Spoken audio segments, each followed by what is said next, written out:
En 610, l'année même où l'empereur Héraclius prenait le pouvoir à Byzance, Mahomet entame à 40 ans sa mission prophétique. Le Dieu créateur, d'emblée affirmé, lui commande de lire et de transmettre ce que sera le Coran. Un premier groupe de versets le situe dans le sillage du monothéisme.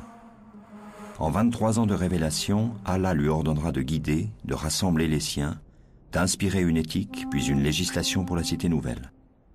Médine, en effet, depuis toujours rivale économique de la Mecque, l'accueillera à la fois comme messager divin et chef politique, et sera le point de départ pour de dures épreuves. Les nombreuses batailles qu'il a dû mener, durant lesquelles il a perdu quelques-uns de ses premiers fidèles, n'ont pas cessé jusqu'en 631, quelques lunes avant sa mort. Mais jusqu'à son dernier souffle, il tenait à persuader, à former, à combattre.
عقب معركة حنين، وهي معركة من أواخر معارك النبي عليه الصلاة والسلام، بعدها دانت له الجزيرة العربية من أقصاها إلى أقصاها.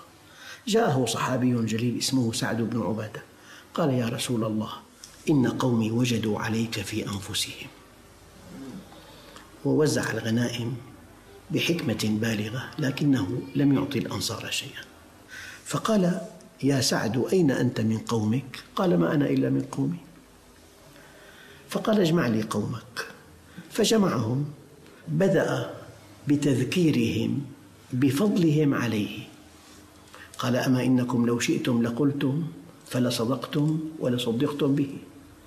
أتيتنا مكذبا فصدقناك، وطريدا فآويناك، ومخذولا فنصرناك. يا معشر الأنصار، أوجدتم علي في أنفسكم في لعاعة تألفت بها قوما ليسلموا ووكلتكم إلى إسلامكم، أما ترضون أن يذهب الناس بالشاة والبعير وترجعوا أنتم برسول الله إلى رحالكم؟ فبكوا حتى أخضلوا لحاهم وقالوا: رضينا برسول الله قسما وحظا. En 631, Mahomet, alors reconnu dans toute l'Arabie, décide d'un acte politique de première importance. Il conclut un pacte avec l'archevêque de Najran, ville chrétienne. Juifs et chrétiens auront le même statut politique que ses propres fidèles.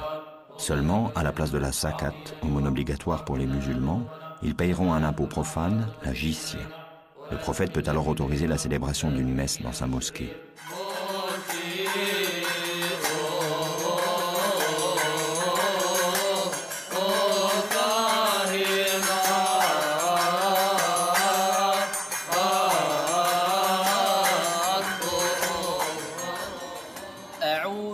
Cependant, au cours de ces rencontres, controverses et disputations sont rapportées par les chroniques chrétiennes et musulmanes de l'époque. La Trinité est considérée par Mahomet comme dangereusement proche du polythéisme. Il refuse l'idée de filiation divine de Jésus. Et de fait, dans le Coran, Jésus est considéré comme l'un des principaux prophètes et non comme le Fils de Dieu. La révélation affirme un monothéisme philosophiquement intransigeant.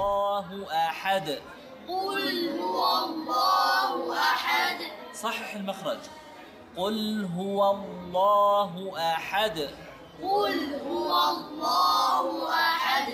الله الصمد. الله الصمد. لم يلد ولم يولد. لم يلد ولم يولد. ولم يكن له كفوا أحد. ولم يكن له كفوا أحد.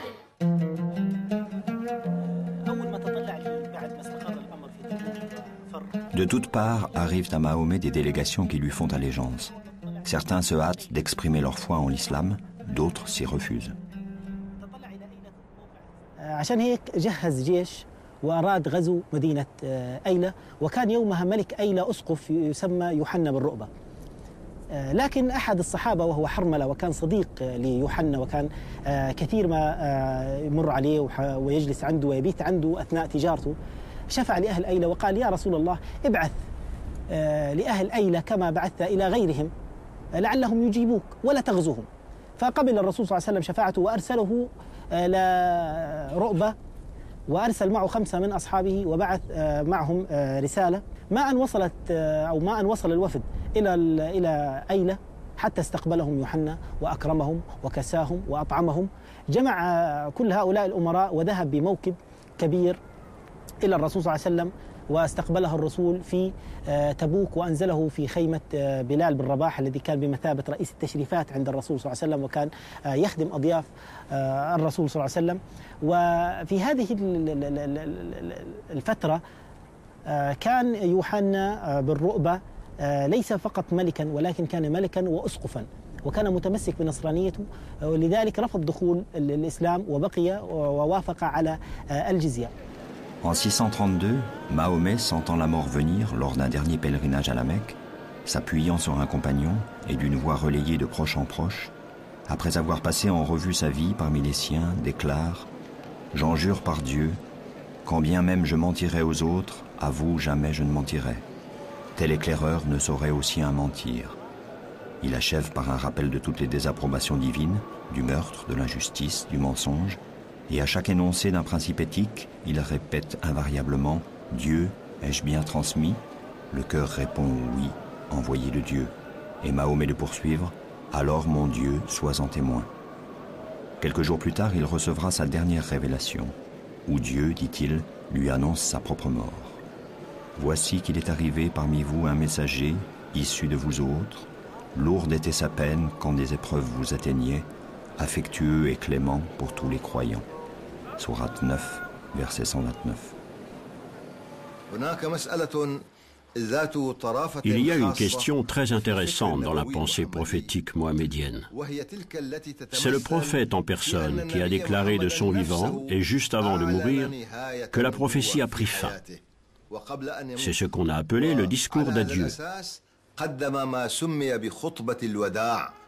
La déclaration de la fin de la prophétie peut avoir 2 interprétations.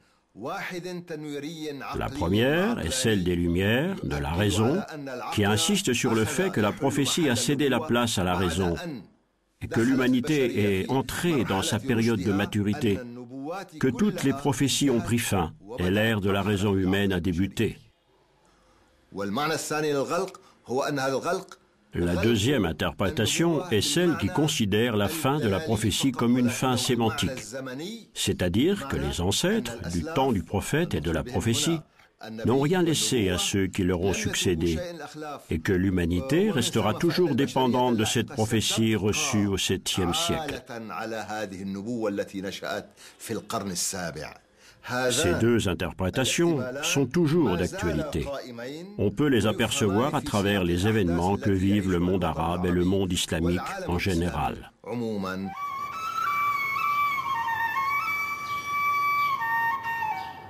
De retour à Médine, le prophète sent ses forces l'abandonner.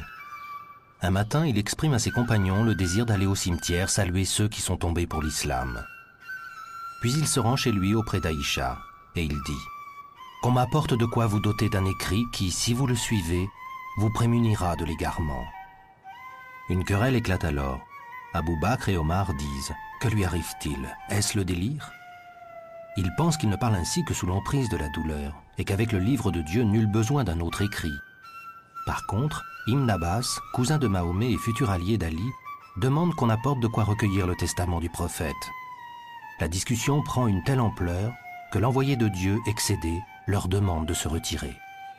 سيدنا محمد صلى الله عليه وسلم إنه عرف أجل دنا وحيشتد به المرض طلب من زوجاته قال لن أنا إذا بدي أمراض وأموت في بيت عائشة لأنه كان يحب عائشة حبا كثيرا يعني يفضلها على زوجاته وكانت عنده دائما لا تتركه كانت الحمى تأخذه أخذا شديدا وكلما الحمى اشتدت كان في يد عائشة وعاء فيه ماء فيقول لها يا عائشة امسحي لي وجهي وطرق الباب فقالت له من بالباب فتحت الباب فوجدت زائر لابس أبيض قالت له يا أبتي إن زائرا بالباب فقال لها فليدخل فدخل سيدنا جبريل ومعه سيدنا عزريل فقال له النبي صلى الله عليه وسلم أهلا وسهلا بك يا حبيبي يا جبريل ويا عزرائيل هل جئت زائر أم قابض؟ قال والله يا حبيبي إن ربك يقرؤك السلام فإن رغبت قابضين وإن لم رغبت ما رغبت نتركك فقال هل أحد يكره أن يذهب إلى إلى حبيبي فإذا الحبيب يريد حبيبه وأنا أريد الحبيب ومات ولما مات تركوه ساعة ودخلوا عليه وجدوه مكفنا لأن نزلت الملائكة كفنته وغسلته ووصى النبي صلى الله عليه وسلم أن يدفن في بيته دفن في بيته مكان موجود الآن ومن أراد الآخرة وسعى لها سعيها وهو مؤمن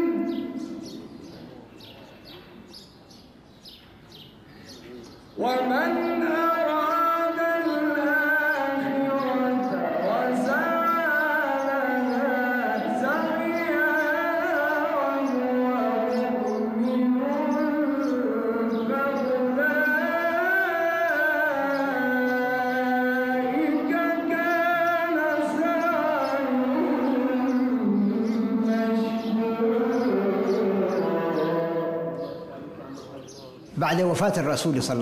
Après la mort du prophète, Dieu le bénisse et lui accorde le salut, quelle attitude allait-on adopter? Et y a-t-il une personne que le prophète ait désignée pour commander aux musulmans après lui?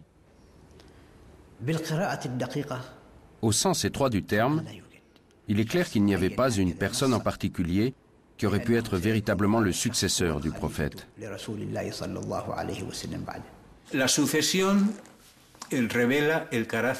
La succession met en lumière le double caractère de tout État musulman à venir, le caractère religieux et le caractère politique. Du point de vue religieux, Mahomet ne pouvait avoir de succession, puisqu'il est le sceau de la prophétie. Après lui, il n'y a pas d'autre prophète. Là où il peut y avoir succession, c'est dans le domaine politique, succéder au guide, au leader de la communauté. Là, il y a eu un litige. Je ne dirais pas un conflit. Les partisans de Médine, bien sûr, ont dit « Ce pays est le nôtre et nous avons donné asile aux émigrés. Il serait donc normal que la succession nous revienne. » Un homme entra dans la mosquée et dit « Les Médinois se sont réunis dans le vestibule des Saada et ont fait allégeance à Saad, leur chef. » Abou Bakr se leva et sortit avec Omar, laissant Ali auprès du prophète. En entrant dans le fameux vestibule, ils y trouvèrent réunis tous les Médinois qui leur parlèrent ainsi. « Nous voulons nommer comme chef l'un des nôtres.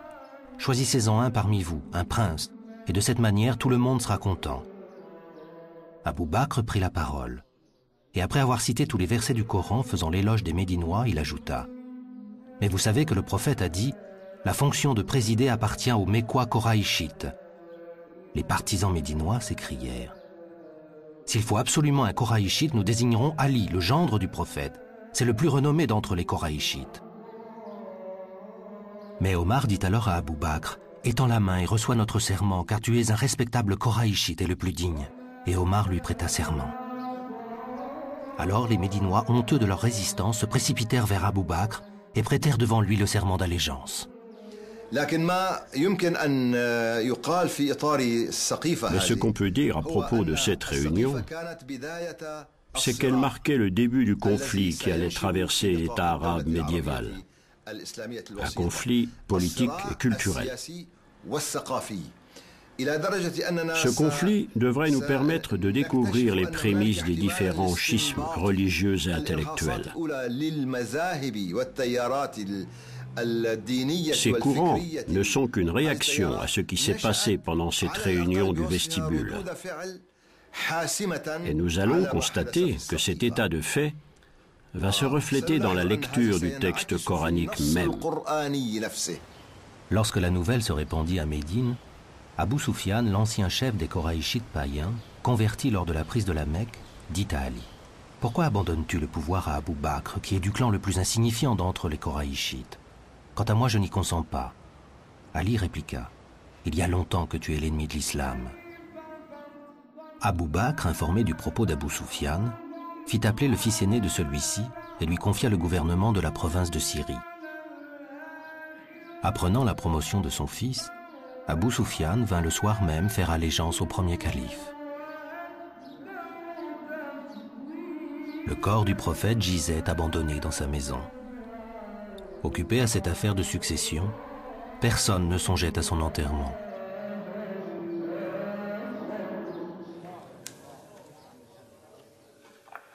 Quel héritage Mahomet a-t-il légué en tant que prophète? À sa disparition, il y a d'une part des fragments d'un Coran dispersés dans tant de mémoires de compagnons, et d'autre part le souvenir de ses gestes et paroles, les hadiths. Il faudra attendre longtemps, 2 siècles, pour que les souvenirs du personnage seulement humain de Mahomet soient élaborés en cette énorme institution hadith, ou tradition prophétique. Cette institution de hadith prendra une place telle qu'elle aura quasiment la même autorité que le texte révélé, le Coran. L'islam sera alors, peut-être indûment, ce jeu de miroir entre la parole de Dieu et ce qui la rend humainement audible, la parole du prophète sacralisée dans le hadith. Une des erreurs concernant le prophète qui a contribué à la pétrification de l'islam durant les siècles qui ont suivi, c'est la sacralisation des hadiths, c'est-à-dire de ses paroles et de ses faits et gestes. Les sunnites considèrent tous les compagnons comme des témoins infaillibles et presque comme des demi-dieux. C'est ce que je pense et j'espère ne pas me tromper, car ils les considèrent comme des guides qui ne se trompent jamais, et ceci n'est pas une vision objective. Il faut être réaliste. Même les compagnons du prophète étaient d'abord des politiques. Quand le prophète est mort, on s'est réunis chez les Saada.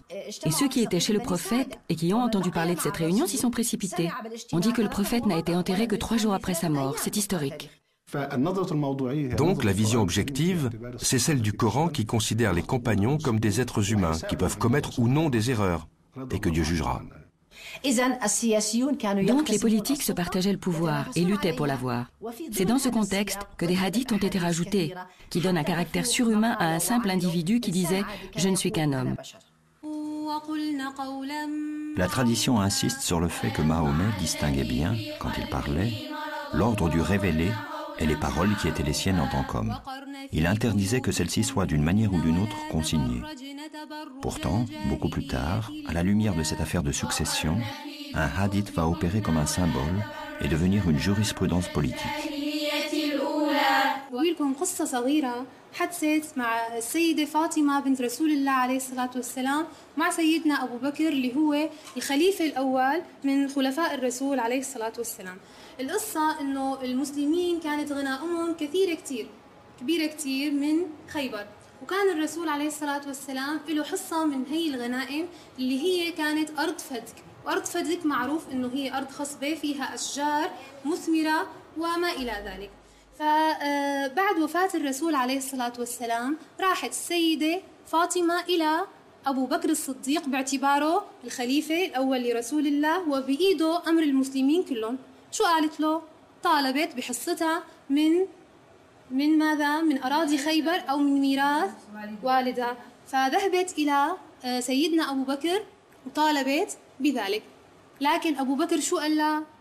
قال لا والله إني لسمعت رسول الله عليه الصلاة والسلام يقول نحن معاشر الأنبياء لا نورث ما تركناه صدقة. Dès la mort de Mahomet, pratiquement toute l'Arabie va contester la religion qu'il a apportée. Mettant en cause le pilier de l'aumône obligatoire, la zakat, les provinces d'Arabie vont diriger les armes contre un pouvoir central à peine né.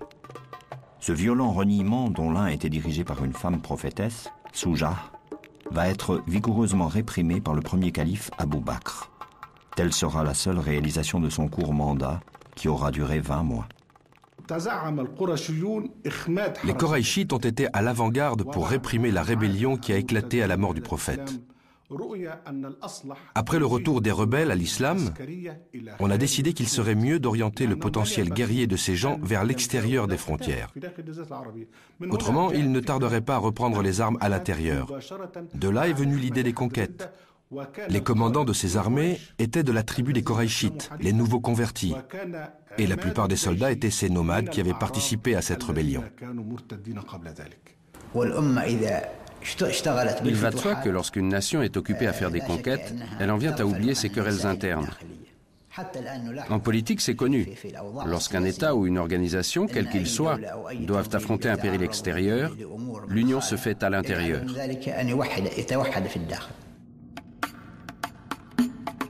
Deux puissances sont considérées comme opposées à l'islam.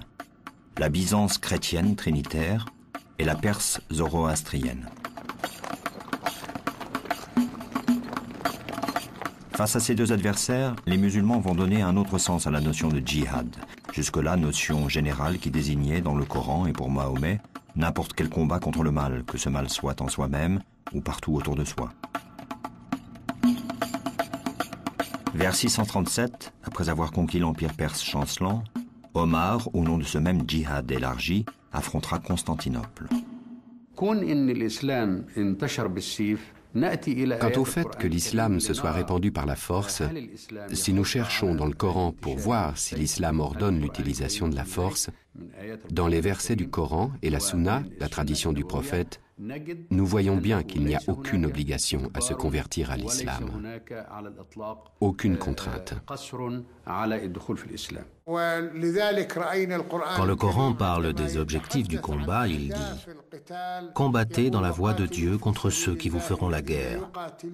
Combattez-les jusqu'à ce que vous n'ayez point à craindre la tentation. » Il les met en garde contre la perte de leur liberté de croyance, afin que les musulmans ne soient pas opprimés et qu'ils ne soient pas détournés de leur foi.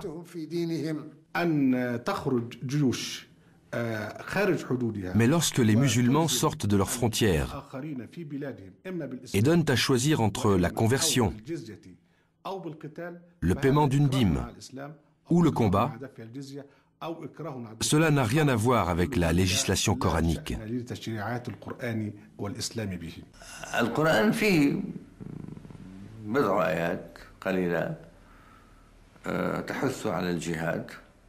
Dans le Coran, il y a quelques versets qui incitent au djihad. Les croyants se battent sur la voie de Dieu. Cela veut dire que lorsqu'ils conquièrent des pays, ils commencent par proposer l'islam. S'il est accepté, ils y entrent pacifiquement. Sinon, ils entrent par la force.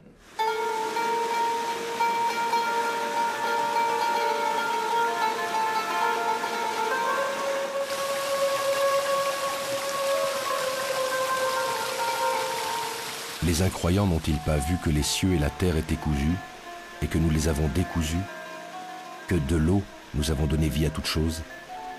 Sourate 21, verset 31.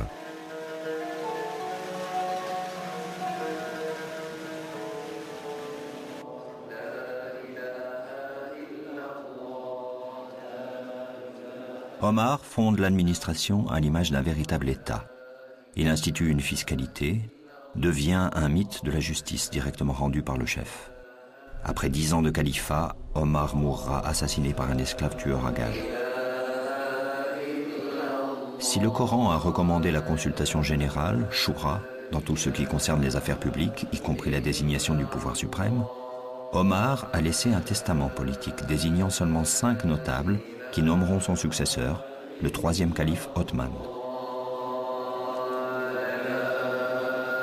La carte de l'expansion sera jalonnée par les tombeaux des compagnons combattants, qui deviendront des lieux d'attachement et de souvenir à l'islam originel, celui de Mahomet.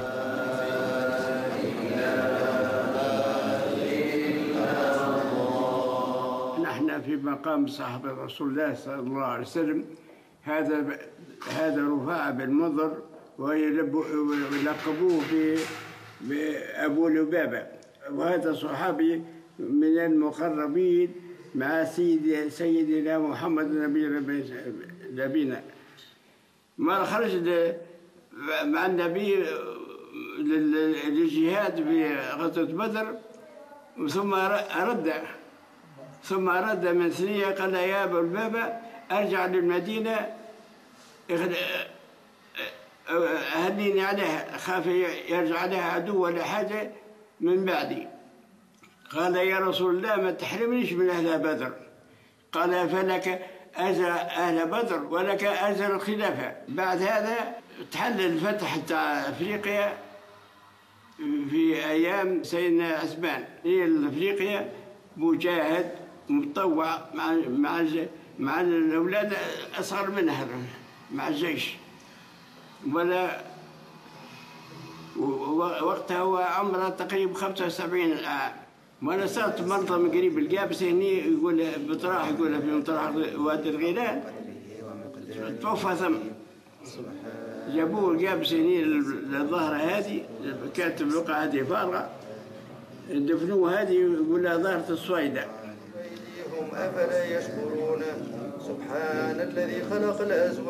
Au fur et à mesure que les conquêtes se poursuivaient, la mort sur les champs de bataille de nombreux compagnons, témoins des faits et gestes du prophète, rendait urgente une tâche délicate, la compilation du Coran. Il faut se souvenir que le Coran s'est transmis d'abord oralement. Les musulmans, même aujourd'hui, comprennent et considèrent le Coran comme un phénomène oral, avant de le considérer comme une réalité textuelle. C'est la récitation qui est l'expérience la plus authentique et la plus profonde que l'on puisse avoir du Coran.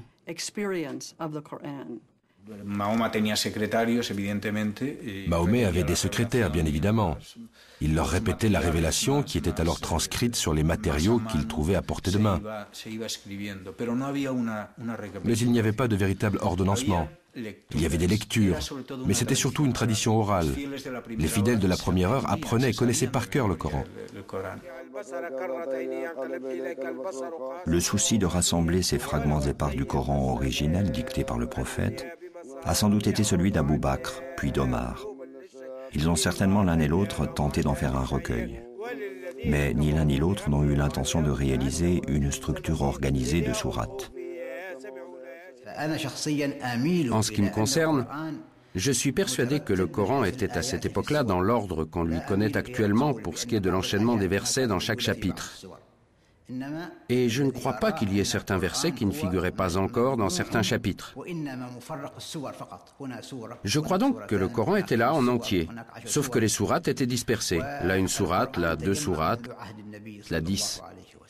Le Coran a donc été rassemblé du vivant du prophète, mais il était encore sous forme de feuillets épars. La collecte du texte coranique a peut-être commencé pendant les dernières années de la vie de Mahomet, mais elle sera plus active et plus conséquente plus tard, sous le règne d'Omar, et plus particulièrement sous celui d'Othman.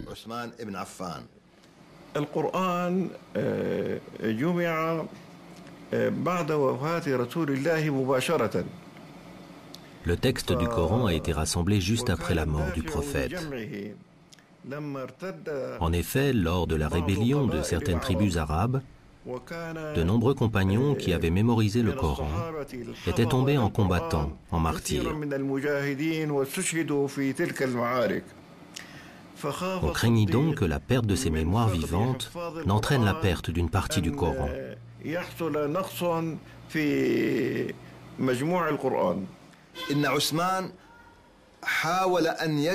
Othman a essayé de collecter toutes les planches sur lesquelles étaient écrits les versets du Coran. On entend par planches les peaux d'animaux sur lesquelles on a écrit les versets. Il a donc rassemblé tout cela pour pouvoir choisir et il a constitué le Coran. C'est ce qu'on appelle le Coran d'Othman. Puis, si l'on en croit les chroniques, il a détruit le restant des planches.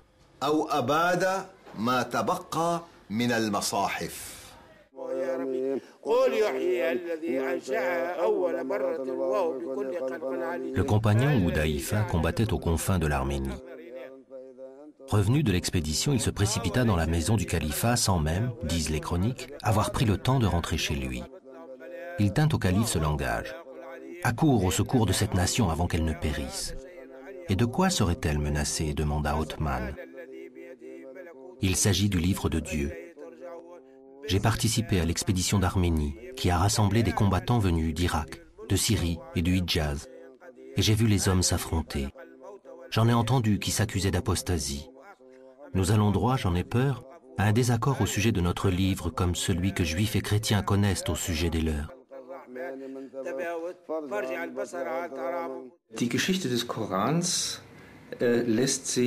Il est impossible, aujourd'hui encore, d'écrire clairement l'histoire du Coran. Nous avons des versions très détaillées qui nous viennent de la tradition islamique, mais il y a à l'intérieur du Coran des éléments qui indiquent qu'il n'a pas été écrit d'un seul jet.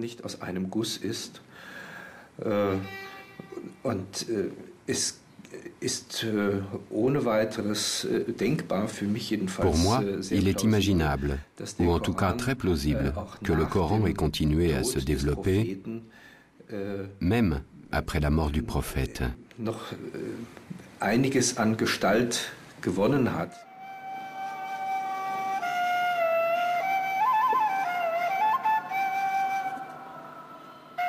Louange à Dieu, souverain de l'univers, le clément, le miséricordieux, souverain au jour de la rétribution. C'est toi que nous adorons, c'est toi dont nous implorons le secours. Dirige-nous dans le sentier droit, dans le sentier de ceux que tu as comblés de tes bienfaits, de ceux qui n'ont point encouru ta colère et qui ne s'égarent point. Première sourate, la Fatiha.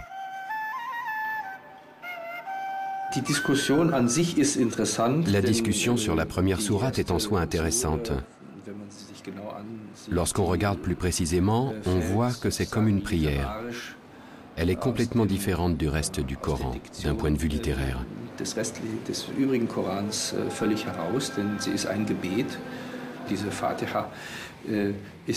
Cette Fatiha, cette ouverture, n'est sûrement pas apparue après Mahomet.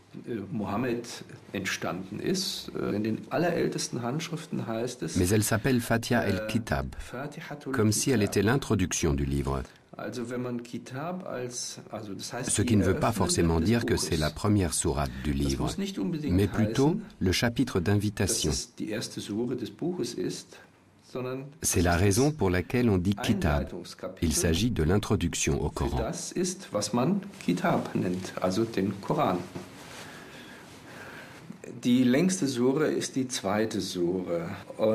La plus longue des sourates est la seconde. Or, si on observe sans parti pris cette sourate, on s'aperçoit que c'est un assemblage de répétitions, un assemblage de sujets qui s'entrechoquent brutalement. On pourrait presque dire que cette sourate donne l'impression de réunir tous les versets laissés pour compte dans la rédaction du Coran.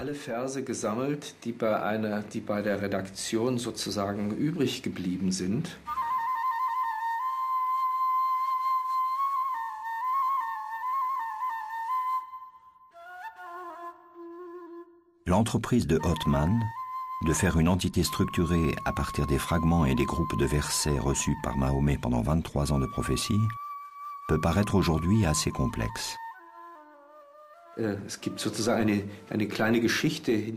Il y a pour chaque verset du Coran une sorte de petite histoire qui raconte comment cette révélation est advenue. Ainsi, nous pouvons dire que nous connaissons sa continuité historique. Pourquoi n'a-t-on pas suivi cet ordre historique dans le plan du Coran ? Le texte, tel que nous le connaissons, est le reflet d'une décision, d'une mise en ordre, qui sont pour une bonne part artificielles. L'ordre choisi n'est pas inhérent au matériel narratif, au matériel coranique lui-même. Les sourates sont disposées, dans une large mesure, de la plus longue à la plus courte. Mais on aurait aussi bien pu faire l'inverse. Man könnte sich einmal die Frage stellen, wie ein On peut se demander à quoi ressemblerait un livre contenant l'ensemble des révélations placées dans leur ordre d'apparition. Offenbarungen zusammengestellt worden wäre. Man könnte beinahe sagen, ein On pourrait presque dire qu'un ordonnancement historique du Coran inverserait l'ordre actuel qui est basé, entre guillemets, sur la longueur des sourates. In Anführungszeichen der Länge nach angeordnet ist. La tradition présente les choses d'une manière simplificatrice. Othman, initiateur de ce grand projet en vertu de sa position de calife, désignera une commission de 5 anciens secrétaires du prophète. Il énonce la règle qu'une citation soit attestée par 2 compagnons irréprochables, comme étant un passage du Coran, et la voici consignée comme telle. Pourtant, déjà à l'époque, tout n'allait pas de soi. Ainsi, par exemple, à l'initiative de Othman, un passage du Coran jusqu'alors considéré comme une seule sourate sera scindé en 2. L'une des 2 sourates portera le nom de sa tribu, Quraysh. C'est un exégète fort connu, Ibn Kathir, qui l'affirme ainsi, pour donner à sa tribu glorieuse le privilège d'une sourate portant son nom dans le Coran. La structure voulue par Othman a ceci d'étrange qu'en offrant une infinité d'entrées à ce livre, elle le rend sujet à toutes les interprétations possibles. D'aucuns disent qu'il y a là une raison majeure qui a conduit à l'assassinat de Othman.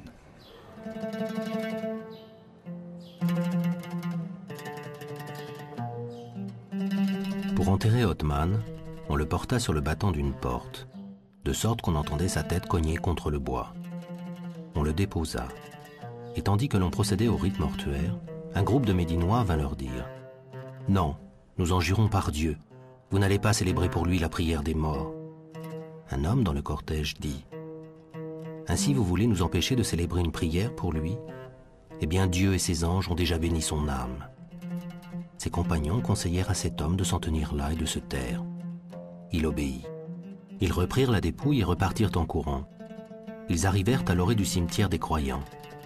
Un Médinois vint à leur rencontre et dit « Par Dieu, non, vous ne l'enterrerez pas dans le carré de l'envoyé de Dieu, et nous ne vous laisserons pas célébrer pour lui la prière. » Ils s'en furent. Arrivés au cimetière juif, ils creusèrent un trou et célébrèrent la prière.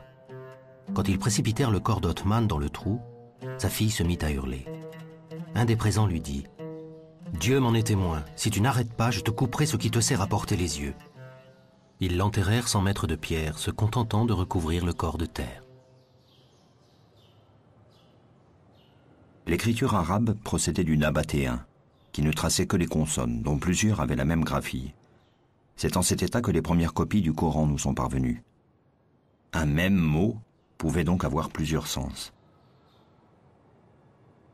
Einmal einen Eindruck zu geben von dem Unterschied zwischen einem Pour donner une idée de la différence entre un texte du Coran avec toutes ses voyelles et avec ses signes de différenciation et un texte du Coran sans tous ces ingrédients qui sont bien plus tardifs, on place côte à côte 2 versions d'un texte assez connu, le début de la 2e sourate. Si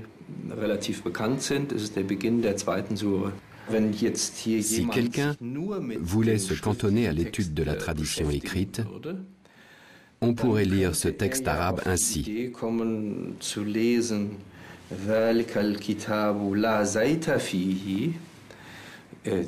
Ce livre ne contient pas du tout d'huile d'olive.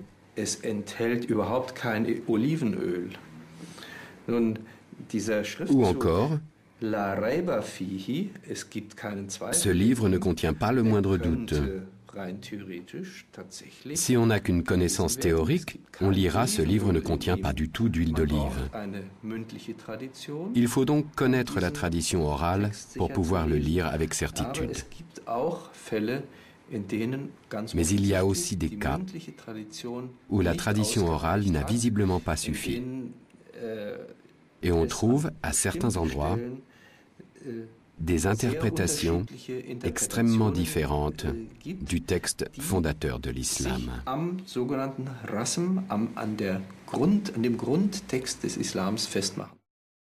Nous n'avons envoyé avant toi, dit le Coran à Mahomet, aucun apôtre auquel Satan n'eût suggéré des erreurs dans la lecture d'un livre divin.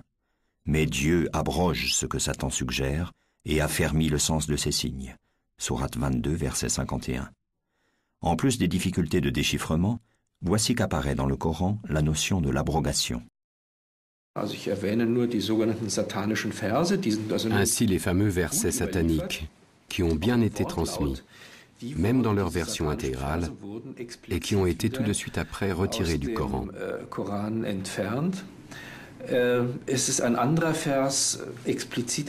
Il y a un autre verset qui a été éliminé, le verset de la lapidation, qui est en outre fondamental pour les juristes.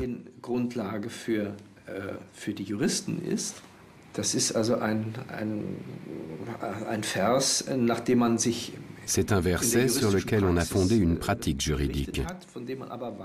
Mais on sait que le prophète l'a fait ôter du Coran.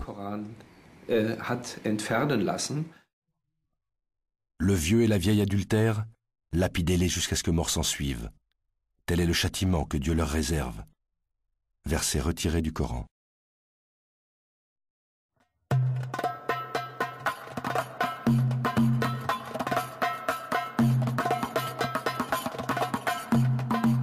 Une fois le texte stabilisé, les sciences coraniques procéderont par de nombreux mécanismes à une stricte codification pour l'exégèse.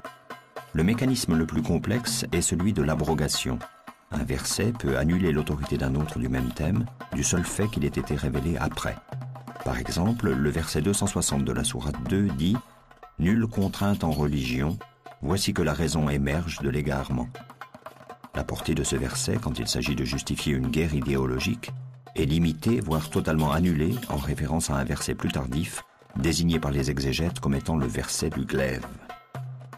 Les mois sacrés expirés, tuez les idolâtres partout où vous les trouverez. Faites-les prisonniers, assiégez-les et guettez-les dans toute embuscade. Mais s'ils se convertissent, s'ils observent la prière, s'ils font l'aumône, alors laissez-les tranquilles, car Dieu est indulgent et miséricordieux. Sourate 9, verset 5. Le Coran est clair, mais cette clarté est devenue obscurité. Nous l'avons abrogé. Il n'y a pas de contrainte en religion. Jésus dit dans l'Évangile, « Lequel de vous allumera une lampe et la mettra sous le boisseau ? Il doit la mettre à un endroit élevé pour qu'elle éclaire le monde entier. » Le concept « nulle contrainte en religion » est la lumière qui éclaire le monde. Et nous avons abrogé cela. Nous nous sommes abrogés. Nous avons abrogé les prophètes. Nous avons abrogé l'esprit humain avec la pratique de la contrainte. C'est un crime à l'encontre de l'homme, à l'encontre de Dieu et à l'encontre de l'histoire. En islam, il n'y a pas de différence entre la sphère du profane et la sphère du religieux, entre ce qui est à César et ce qui est à Dieu. La charia, la loi coranique, veut que Dieu gère tous les rapports qui règlent la cité des hommes. La législation ici dessine les champs du licite et du permis. Étant donné que Mahomet est le sceau des prophètes et qu'il a été envoyé à toute l'humanité, en quoi sa prophétie est-elle différente des autres prophéties ? Les lois de l'Ancien Testament ont été édictées pour des situations particulières. En revanche, les lois édictées dans le livre de Dieu à Mahomet sont fondées sur le principe des limites. Pour bien vous expliquer cela, prenons par exemple un terrain de football. Ce terrain a des contours extérieurs. Le jeu se passe à l'intérieur du terrain et si le ballon sort, l'arbitre siffle. Il y a des règles du jeu sur le terrain, mais il y a des milliards de possibilités de jeu. Par exemple, il a dit « Vous couperez les mains des voleurs, hommes ou femmes ». La limite du châtiment, c'est le fait de couper la main. Mais en dehors de cela, il y a des millions d'autres possibilités. Mais gare à ne pas dépasser la limite, car alors tu deviendras un barbare et un sauvage.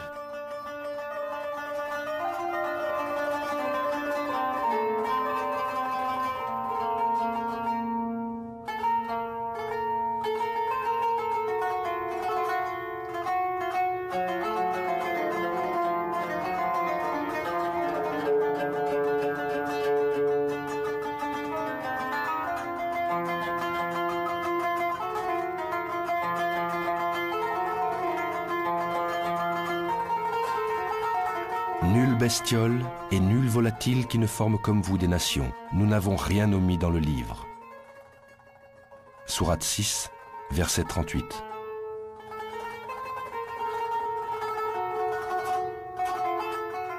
Dieu n'a rien omis dans le livre, sauf que la perception des prophètes, comme de tous les humains, est soumise à des lois naturelles de compréhension.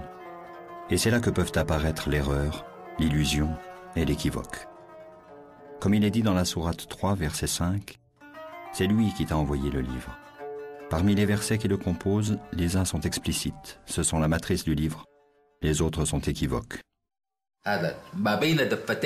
Entre les deux planches de la couverture du livre, tout est la révélation reçue par Mahomet. Tous ces versets sont mis ensemble, puisque tous ont été révélés à l'envoyé de Dieu. Seulement, ils sont de deux sortes, les versets explicites et les versets équivoques.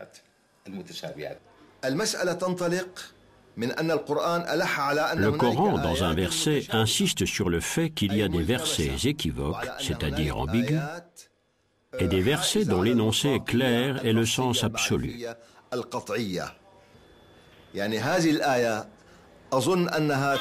Ce verset est l'un des plus importants dans le Coran.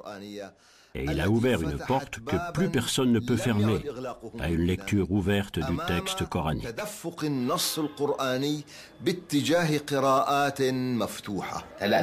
Les versets explicites reçus dans le message prodigué à Mahomet et aux prophètes qui l'ont précédé peuvent subir des variations, commandées par Dieu d'époque en époque. La preuve, c'est que Dieu a donné une révélation à Moïse et l'a transformée avec Mahomet.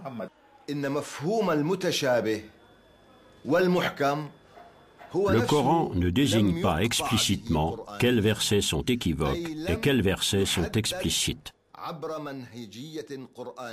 Le Coran ne les définit pas de façon absolue. Leur signification reste ouverte. En conséquence, ce verset, dont le but était de différencier entre équivoque et explicite, est lui-même équivoque, c'est-à-dire ambigu, ce qui élargit l'horizon du texte coranique.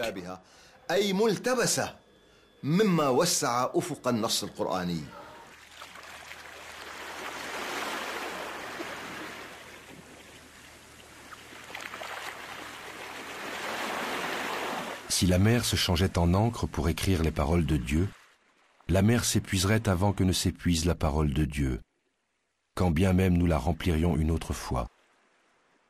Sourate 18, verset 109.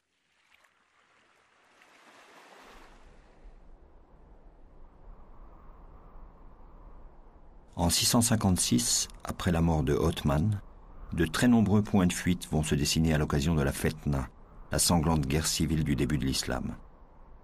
Empêché de gouverner, le quatrième calife Ali, cousin et gendre de Mahomet, conclura cette ère de califes clairvoyants qui ont marché sur les pas du prophète. Le pouvoir sera désormais essentiellement, sinon totalement, politique. Pendant un siècle au moins, et à partir de là, il s'exercera sous la menace des révoltes et des scissions qui donneront naissance aux principales doctrines, sunnisme, chiisme, kharidjisme. Par-delà ces dissensions, la figure de Mahomet se maintient vive et comme encore présente dans les cités, les villages et chez le petit peuple.